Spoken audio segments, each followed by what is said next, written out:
we have a keynote speech of this event. Therefore, we respectfully call upon Mr. Mahinda De Lanerolle, Senior Jurist and Joint Secretary of Iranology Society of Sri Lanka, to deliver his speech and introduce speech about Rubaiyat of Omar Khayyam. Welcome, sir.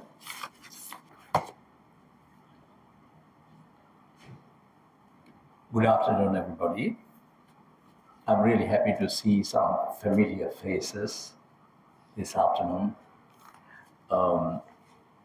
First, let me say hello to Dr. Bahman or Zami, sir, the Cultural Affairs Officer of the Islamic Republic of Iran. Then we have here Mr.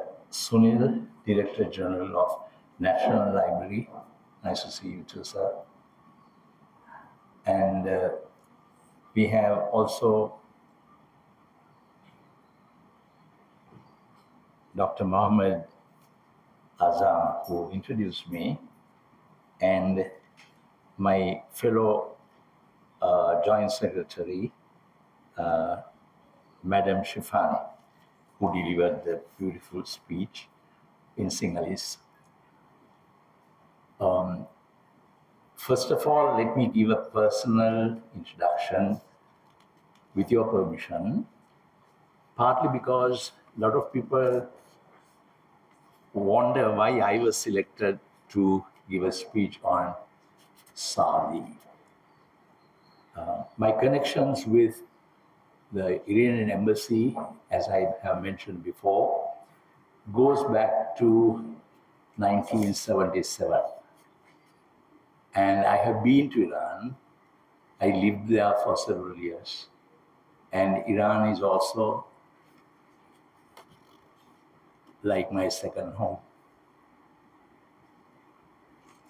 You have to visit the country to know the sensitivity of the people, their human nature. Here you see only a few Iranians, but when you go into the country, they are full of people like Dr. Mozami. With that note, let me come to the speech of the day.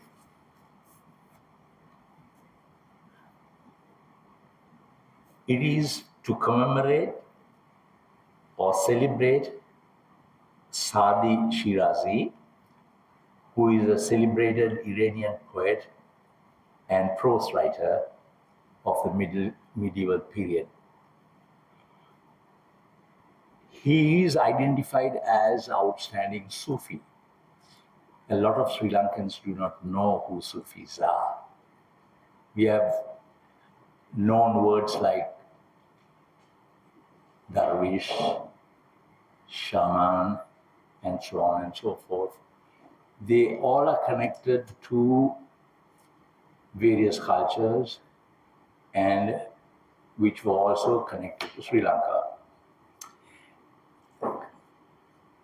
Speaking of Iran, Iranians, whom we knew as Persians, go back to even 550 BC.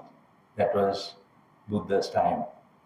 From that time onwards, there were connections of Iranians who were also partly Buddhists, and they visited Sri Lanka.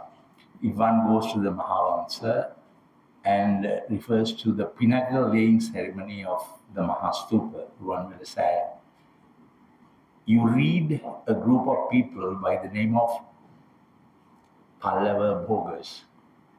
Sri Lankan historians thought that they were Pallavas. Even 2 years ago, a document was published, and they are also referred to as Pallavas of India. But Pallavas were Pahlavi speaking, that is the old language of Iran. Pahlavi speaking Parthians of Persia, who were called Pallava Bogas.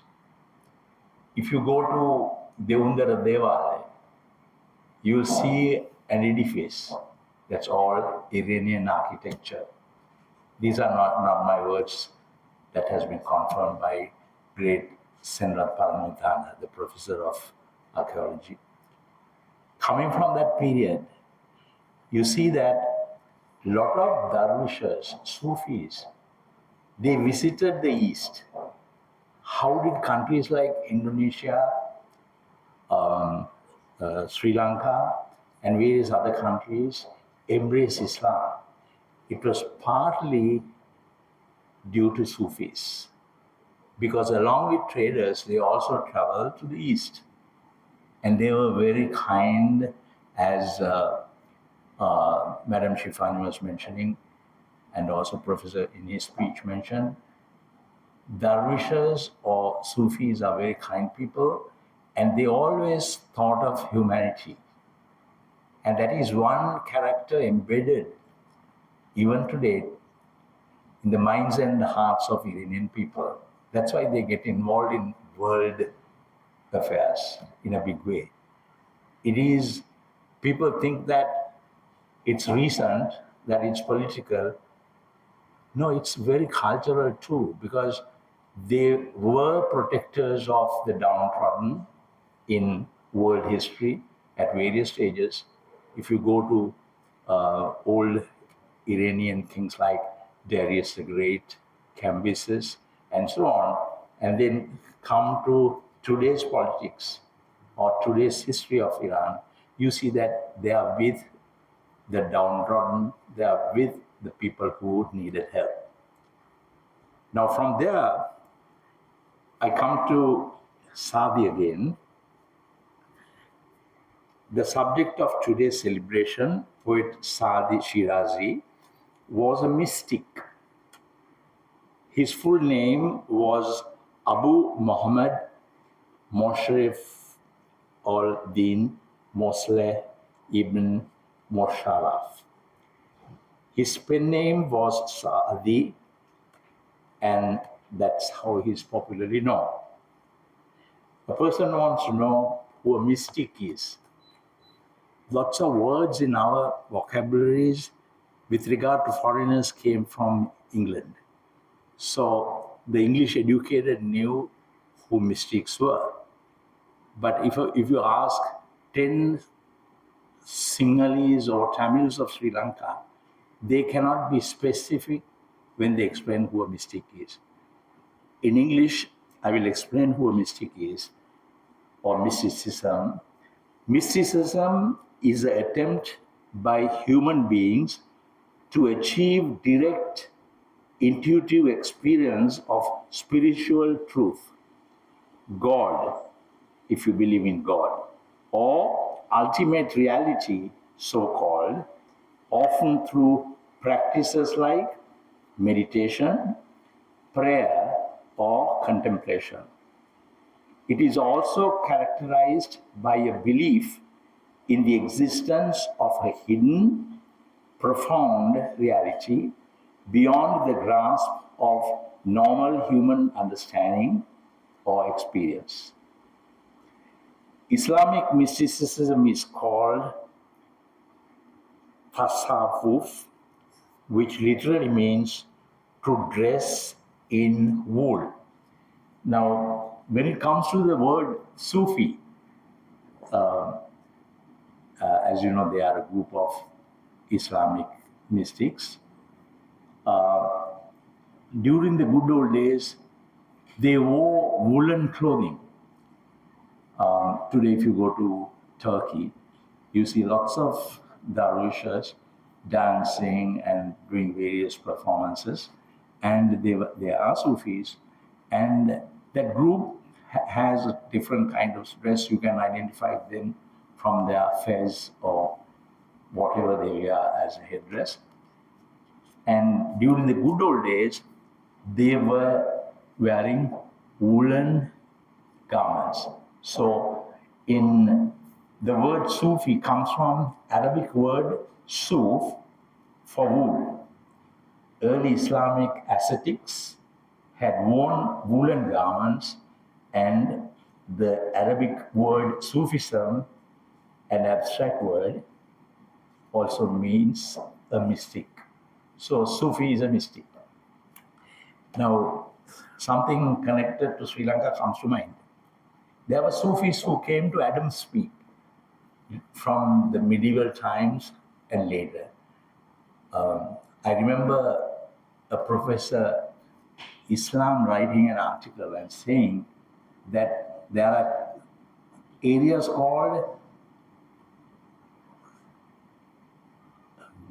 Buzino Bay. Monkey is Buzin, right? Buzin, yes.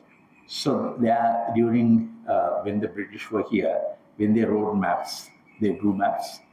There were areas which were called Buzina Bay.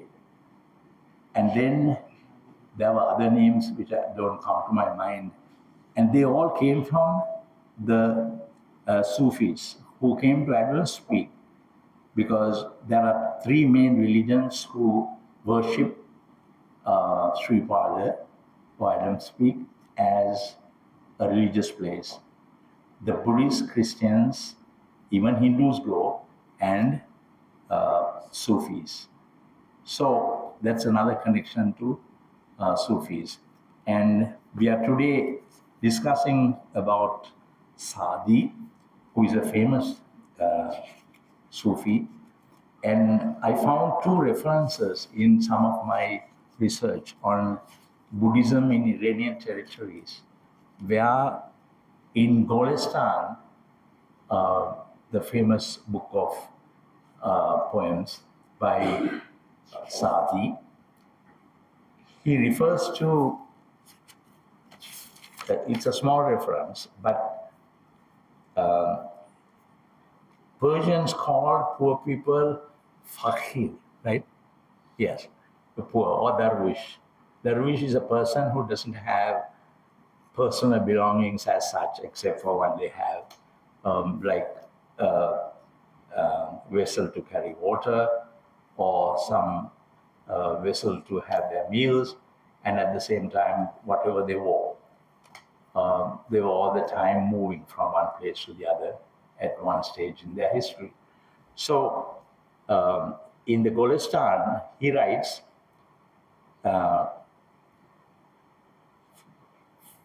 Fakhar, Farkhar, is a Buddhist temple in certain parlance, in Sufism. The rose garden pretends to be the great idol temple of Fakhar. The birds act like the Buddhist monks, or at one stage, in certain areas in Asia, Buddhist monks were also like shamans.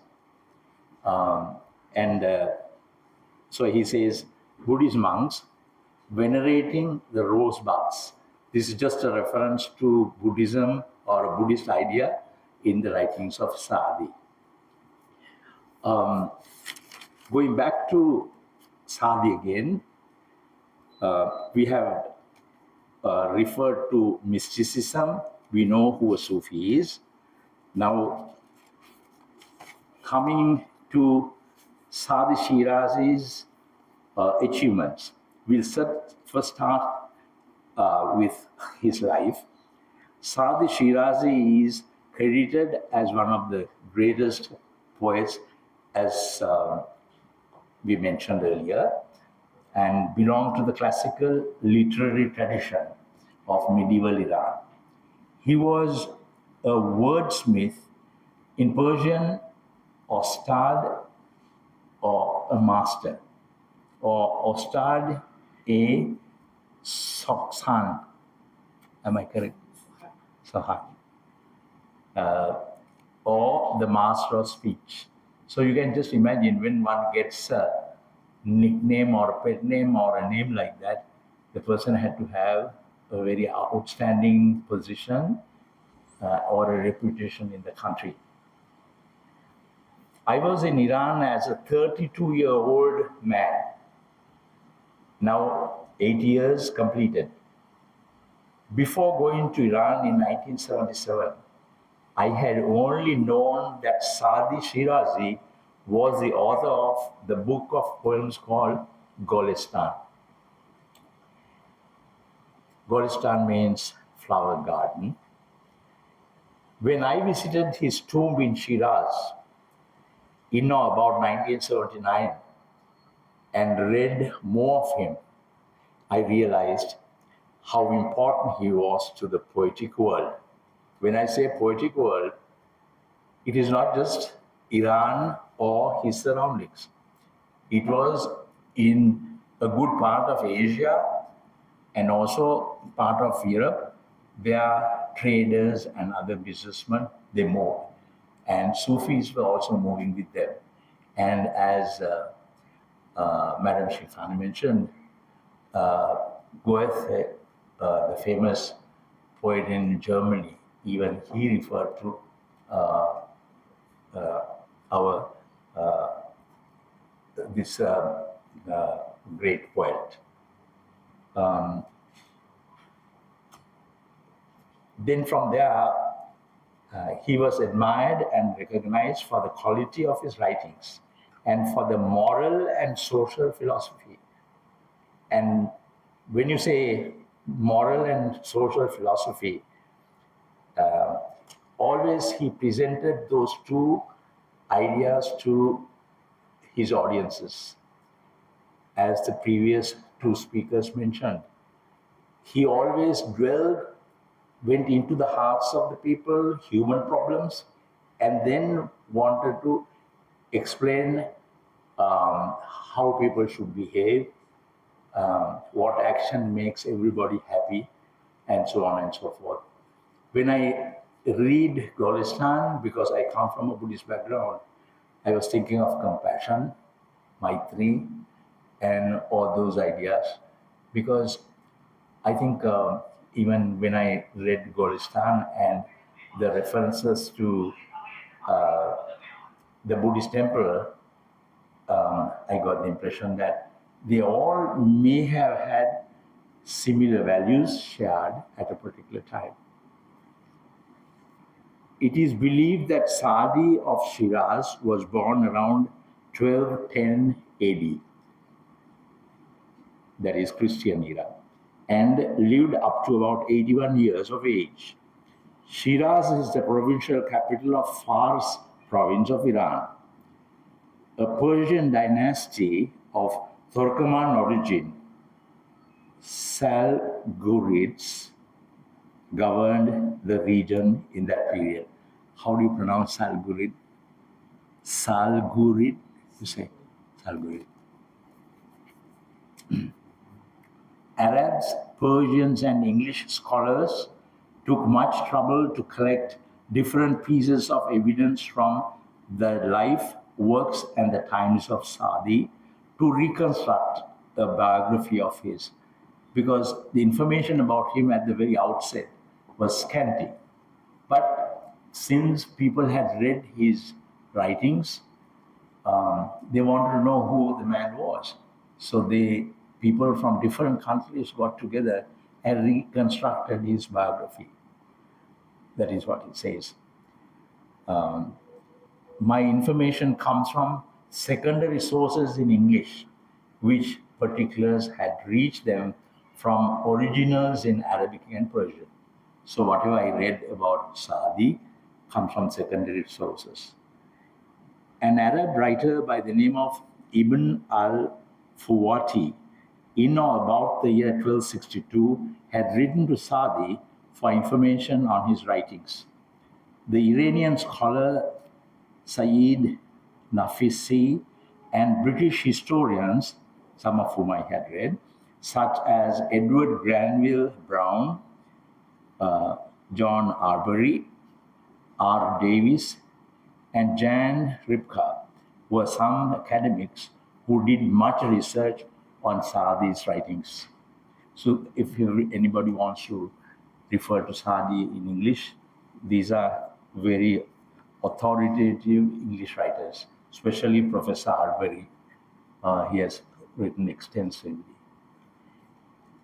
Then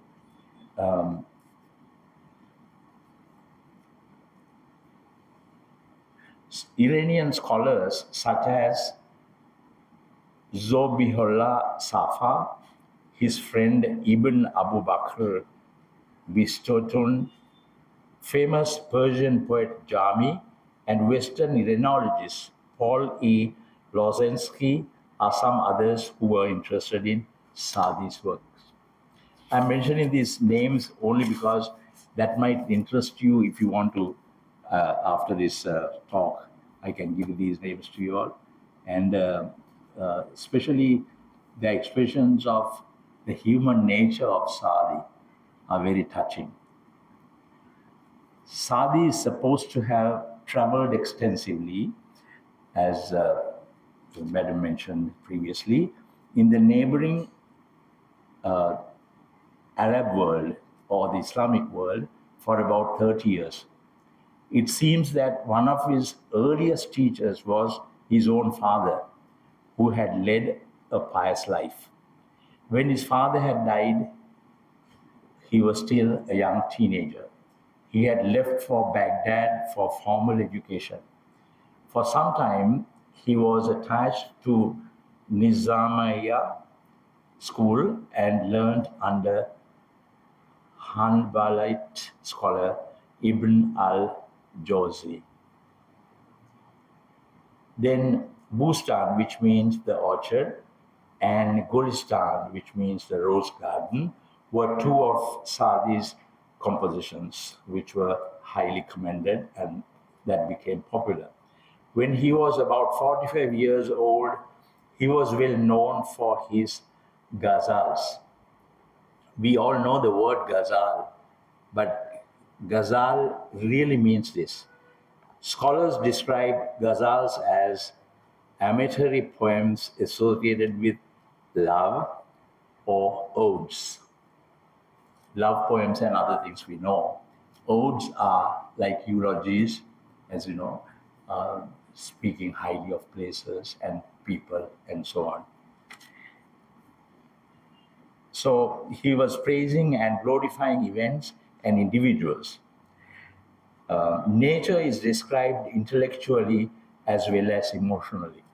Not every poet can do that, but it's very clear from Saadi's writings how he venerated natural beauty, the beautiful things as an intellectual and in a very emotional manner. His admiration and respect to the rulers of his area, the Salgurid dynasty, may have compelled him to write some of the above ghazals as well as the other writings. A school of thought is of the opinion that there are notable parallels between Saadi's teachings and those of Sufi master Habash Sohrawardi. Now, I don't want to go beyond this when it comes to my talk on Saadi, but a few things I must mention. One is in Golistan, he tells people the importance of a profession. I wonder how many of you have read the Sinhalese stanza. Tubu tanaka sora saturan gata nohena, esada mana waturen wala nohena, kopa uat rajamatindun gata nohena, ugata mana silpayamai maturakena. Saadi in Golestan, speaking of profession, says that knowledge nobody can steal from you. And he explained it very well, and it's ideal, a very fine advice to small kids. So when I read that part of Golestan, I thought of Tubu Tanaka Soro Saturan Gata Nohena in Sinhalese culture. Then, as I mentioned, when I was doing the research on Buddhism in Iranian territories, I came across that reference to the Buddhist temple in his writings. Are there any questions that one would like to ask of me? Yes. there are no questions, we can move forward. I'll go and sit. Any questions? I've been asked to speak about Professor Balasuri too later. So that also will take some time. Now you can continue. Ah. Because we have lunch. About Balasuri. Yes. Dr. Azam requests me to speak about the translator of Rubaiyat. Mr. A.S. Balasuri, a scholar of repute, he was a teacher attached to the National Institute of Education. He started life as a school teacher, then as headmaster of schools, a principal, and then he also went abroad, went to Edinburgh University and earned his Master of Arts degree. And he naturally developed some interest in religions, cultures, languages, and so on. It's a pity that he's not with us today for the book launch. Suddenly he took ill, and we wish him well. I hope he'll be back soon with us for functions and our events. So, Professor Balasuri took a liking to Omar Khayyam's Rubaiyat because he had studied Sufism also at length. And anybody reading Rubaiyat of Omar Khayyam, the most famous poet of Iran, his books also have been translated to different languages. He thought that popular writers were translating Rubaiyat in only a manner like wine, women, and song, meaning Rubaiyat refers to only enjoyment. But Professor Balasuri saw another side of it, and he showed the Sufi side of the poems of Omar Khayyam. And that is what he explains in this book. And here it goes into chapter 1, 2, stanza 73. 73 stanzas he has translated and presents in Sinhalese. And much of this has Sufi ideas, the way he interprets. So once again, let us all wish him well. I hope he'll be back with us soon and impart his knowledge to us. And let us thank him in absentia for his services to our literature and his attachment to Iranology. Thank you very much.